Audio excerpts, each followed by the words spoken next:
आपने मेरा पिछला वीडियो देखा correction through carrot and sticks.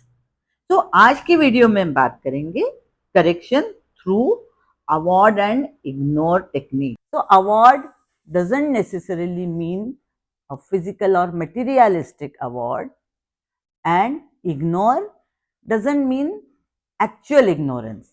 Here ignorance means not to ignore the child as a whole, but it means to ignore the mistakes. Now, let me tell you this award is a bit different from reward.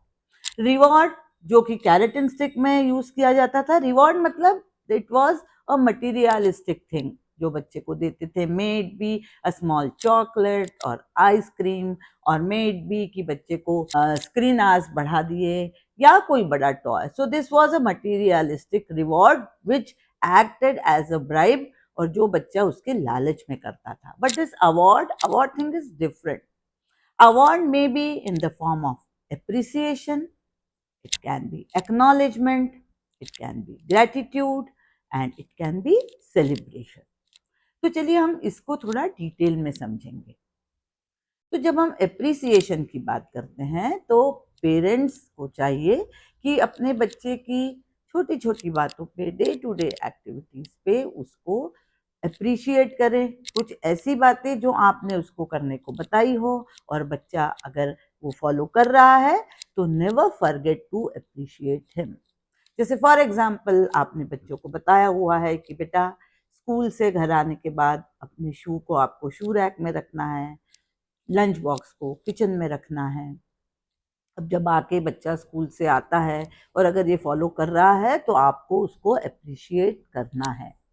ये बात ध्यान रखिए कि repeated अप्रिसिएशंस positive reinforcement करवाते हैं और इससे बच्चा वो एक्ट अपने रूटीन बिहेवियर में इंक्लूड कर लेता है. So this is appreciation. लेकिन अगेन अप्रिसिएशन के भी कुछ उसूल है. Number 1, appreciation should be specific. जब आप बच्चे को अप्रिशिएट कर रहे हैं तो उसे पता होना चाहिए कि उसके किस एक्ट के लिए अप्रिशिएट किया जा रहा है. अदरवाइज अगर आपने हर उठते बैठते अरे you are a good boy, तुम well done you are a good boy, तो बच्चे को पता ही नहीं चलता कि आप उसको अप्रिशिएट किस बात के लिए कर रहे हैं. और ऐसे में वो जो आपको वांटिंग बिहेवियर उससे है वो शायद ना भी करे, क्योंकि उसे पता ही नहीं है कि आप किस चीज को अप्रिशिएट करना है. So you should be specific while appreciating. Number 2, appreciation should be sincere. Seriously आप उस बात में जब आप मीन करते हैं तो ही आपको उसको अप्रिशिएट करना है. नहीं तो कई बार आज की जो जनरेशन है ना, अगर आप उसको every now and then just casually बोलेंगे you are a good boy, you are a nice boy, you are a brave boy, तो बच्चा आपको ये भी बोलने को नहीं चुकेगा कि मम्मी आज मेरे से क्या करवाना है. सो ये स्थिति ना आने दे. और बी सिंसियर. अगर आप सिंसियरली चाहते हैं तो ही अप्रिशिएट करें. देन नंबर 3, जब आप बच्चे को अप्रिशिएट कर रहे हैं तो उसके एफर्ट्स को अप्रिशिएट करें, रिजल्ट चाहे जो भी हो. Number 4, appreciation and correction should be done at different time. जैसे फॉर एग्जाम्पल आपके बच्चे ने कोई बहुत अच्छी ड्राइंग बनाई है, उसमें अलग अलग कलर्स यूज किए हैं. अब सन को उसने येलो की जगह से रेड कर दिया या और कोई कलर कर दिया, वो आपको बच्चा आपके पास ड्राइंग लेके आया है, तो आपका रिएक्शन क्या होगा? अरे वाह, what a beautiful drawing you have made. ये आपका अप्रिसिएशन हुआ. लेकिन अगर उसी समय आपने ये बोल दिया कि ये सन, हाँ हाँ, सन क्या रेड होता है, तो आपने उसकी हंसी उड़ा दी. आप उसको करेक्ट करना चाह रहे हैं पर इसमें बच्चा डिसअपॉइंट हो गया. तो ध्यान रखें, नेगेटिविटी ज्यादा रहती है और वो पॉजिटिविटी को ऊपर कर के ऊपर चढ़ जाती है. सो हमेशा एप्रिसिएशन और करेक्शन अलग अलग टाइम पे होना चाहिए.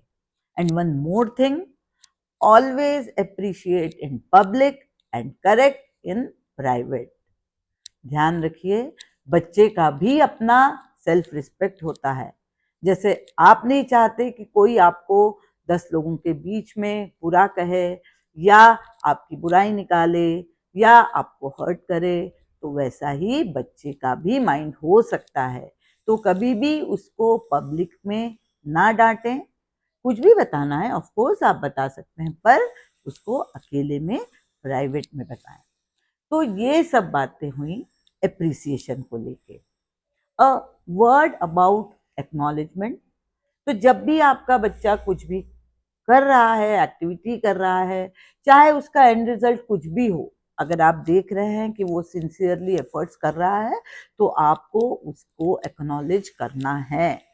उसी से उसका कॉन्फिडेंस बढ़ेगा, उसी से उसको कोई भी एक्ट करने की इच्छा होगी। Then number 3, you should always appreciate for any effort जो बच्चे ने आपके लिए किया है, आपको उसको ग्रेटिट्यूड शो करना है। जैसे फॉर एग्जाम्पल आप कहीं ऑफिस से आई हैं या बाहर से आई हैं, बच्चा घर में है और तुरंत वो आपके लिए पानी लेके आया, तो this was a very sweet gesture of him for you. तो आपको तुरंत ग्रेटिट्यूड शो करना है कि बेबी तुमने, मैं इतनी थकी हुई थी और तुमने मुझे पानी ला के दिया, आई थैंक यू फॉर दैट। तो इस तरह से आपका बच्चे से बॉन्डिंग भी बढ़ेगा और बच्चे को ये लगेगा कि उसके एफर्ट्स को आप अप्रिशिएट कर रहे हैं, एक्नॉलेज कर रहे हैं, तो वो बातें वो रिपीट करेगा। And fourth is celebration. Celebration मतलब कोई भी खुशी, कोई भी ऐसी एक्ट जो हम लोग ग्रुप में करते हैं। अगर बच्चे का कोई भी अचीवमेंट है, कोई भी सिंसियर एफर्ट्स हैं, उसको सेलिब्रेट जरूर करें। It may be in the form of छोटा सा उसके पसंद की कोई स्नैक पार्टी हो, या कोई भी उसको चाहे एक लॉन्ग ड्राइव पे लेके गए या कुछ भी, but it should be there. तो ये सारी चीजें बच्चे के लिए अवार्ड की तरह हैं, जो उसकी अच्छी बातों को उसको रिपीट करने में हेल्प करती हैं। अब इसके अगेंस्ट जो है इग्नोर। अब इग्नोर जो है, इग्नोर का मतलब बच्चे को फिजिकली इग्नोर करना नहीं है, उसकी गलतियों को इग्नोर करना है। उसके भी 2 पैटर्न्स हैं, अंडर 4 इयर्स के लिए अलग है, 4 इयर्स से बड़े बच्चों के लिए अलग है। That we will discuss in another video. तो मॉमीज, अगर आपको ये वीडियो पसंद आया है तो उसके बारे में कमेंट जरूर कीजिए।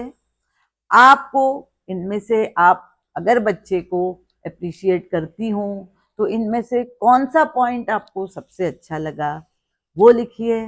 And stay connected for next video. Thank you.